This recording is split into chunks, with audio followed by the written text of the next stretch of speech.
বাংলাদেশ নারী দলের West Indies সফর সামনে রেখে ১৬ সদস্যের দল ঘোষণা করেছে বিসিবি। দলের অধিনায়ক হিসেবে রয়েছেন নিগার সুলতানা জ্যোতি, তার ডেপুটি করা হয়েছে নাহিদা আক্তারকে। আগামী ১৪ই জানুয়ারি ওয়েস্ট ইন্ডিজে পা রাখবে বাংলাদেশ দল। ১৯শে জানুয়ারি প্রথম ওয়ানডে দিয়ে শুরু হবে দুই দলের মাঠের লড়াই। সিরিজের দ্বিতীয় ওয়ানডে ২১শে জানুয়ারি। ২ দিন বিরতির পর সিরিজের শেষ ও তৃতীয় ওয়ানডে হবে ২৪শে জানুয়ারি। সবগুলো ম্যাচই অনুষ্ঠিত হবে সেন্ট কিটসে।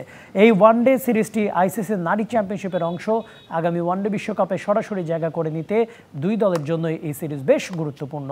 ওয়ানডে সিরিজ শেষে ৩ ম্যাচের একটি টি-20 সিরিজও খেলবে দুই দল। ক্যারিবীয়দের মাটিতে সিরিজ জয়ে নজর টাইগ্রেসদের।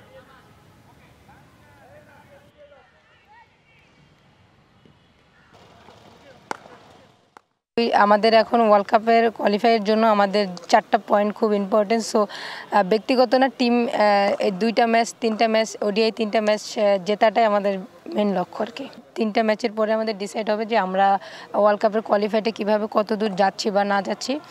সো অনেক বেশি ইম্পর্টেন্ট। সো আমরা এটা নিয়ে অনেক সিরিয়াস এবং কনফিডেন্ট ইনশাল্লাহ।